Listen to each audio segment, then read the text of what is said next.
The night was heavy with smoke and menace when Naomi Carter pushed open the creaking door of the biker bar known as the Viper's Pit.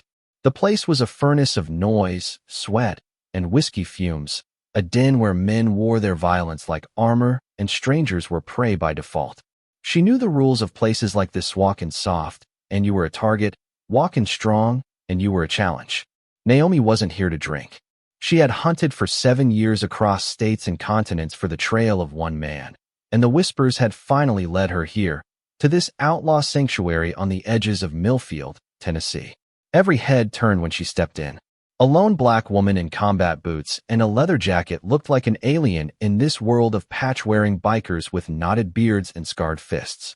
Their eyes lingered not just on her face, but on the way she carried herself, straight-backed, cold, military.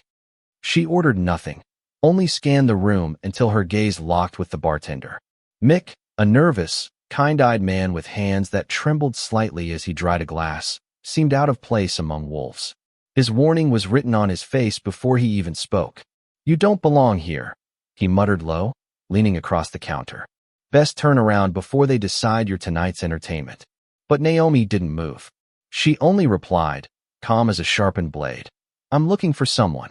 The first test came quickly. A drunk giant named Chains swaggered up, stinking of bourbon, and grabbed her arm. The whole bar expected the usual: fear, maybe pleading. Instead, Naomi twisted his wrist in a flash, dropping him face first onto the sticky floor without breaking eye contact with Mick. She hadn't come here for bar brawls, but she wasn't going to be anyone's victim either. That small act was enough to attract the attention she dreaded and desired. The crowd parted as Duke, leader of the Iron Vultures, made his entrance. Tall, muscular, with a voice like gravel soaked in oil, Duke carried authority that came from 100 bloody nights. His lieutenant, a serpent-thin man called Razor, whispered at his side. Duke's stare measured Naomi like a butcher deciding where to cut. "You got steel, lady," he said, "but you don't walk in here by accident. Who you hunting?" Naomi didn't flinch. "A ghost," she answered. The word was enough. Duke smiled like he knew more than he should. He ordered his men to let her before now, but everyone in the pit could smell it. She was here for blood. Later, when the smoke thinned, Mick found her outside near her car. He told her about his brother, a soldier who died overseas under circumstances that never added up. He whispered that the Vultures weren't just bikers, but part of a pipeline moving weapons between corrupt officers and street gangs. Naomi said nothing, but her eyes hardened. Her brother Marcus had died in Afghanistan because of betrayal. The traitor had sold them out, and his name had haunted her nights ever since. Caleb Vaughn. Mick's pain was a mirror of her own, and for the first time in years she felt the weight of trust forming with someone who understood. It didn't take long before trouble followed.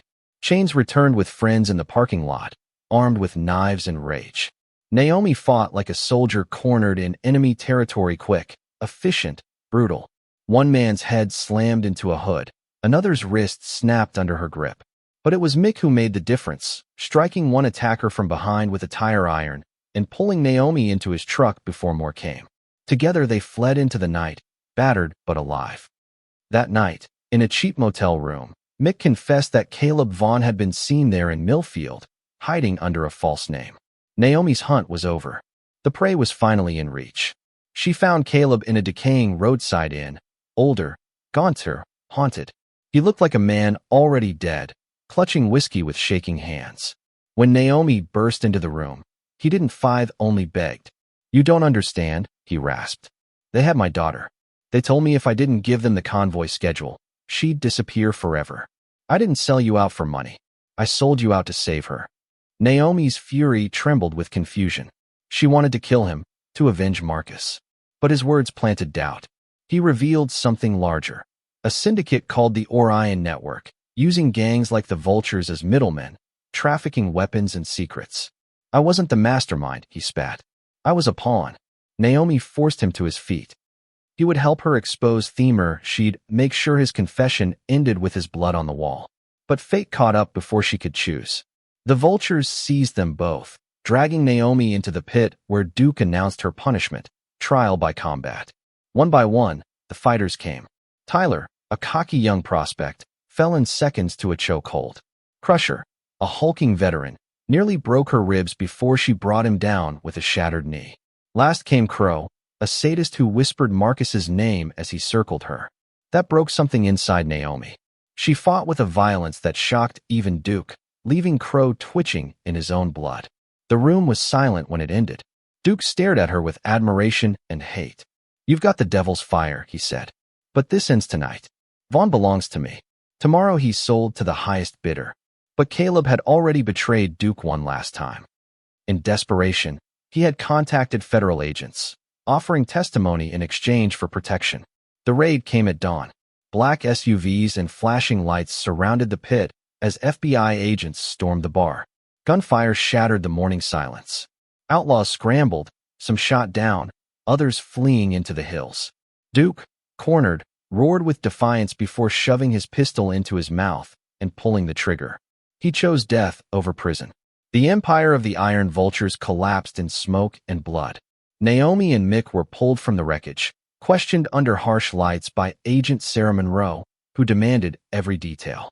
Naomi laid bare the conspiracy, the betrayal, the death of Marcus. Mick testified about his brother's warnings before he was silenced. Caleb, broken but alive, agreed to testify fully. He knew prison awaited, but at least his daughter would be safe. The investigation grew beyond Millfield. Names of generals, contractors, and politicians began surfacing. The Orion Network had believed itself untouchable. Now the cracks had split wide. Weeks later, in Washington, Caleb Vaughn sat before a congressional panel, pale and sweating, confessing under oath about secret deals, stolen weapons, and blood money. Mick told his story too, his voice breaking as he recounted his brother's last call. Families of the fallen packed the gallery, weeping as long-hidden truths spilled out. Headlines blared with scandal, outrage, and calls for accountability. Careers ended. Indictments followed. The illusion of honor had been ripped open to reveal rot. Naomi sat in the back of that chamber, anonymous, unrecognized. She hadn't come for glory. She had come for Marcus, and though vengeance had driven her, justice had been the final result. The man she wanted dead would spend his life in a cell instead, haunted by the ghosts of men better than him. It wasn't the ending she once dreamed of, but it was the ending that meant something. Mick stood beside her, a survivor like her, maybe even a partner in whatever came next. As she left the capital, the city lights glowing against the night sky, Naomi asked herself the questions that had followed her since Afghanistan. What would you do if the system betrayed you? Would you burn your life chasing a ghost? Would you kill to settle the score, or would you stand in the wreckage and demand justice, no matter how compromised it looked? For 7 years she had lived in the shadows, but now the shadows had been dragged into the light. And still, deep down, Naomi Carter knew one thing: the war wasn't over.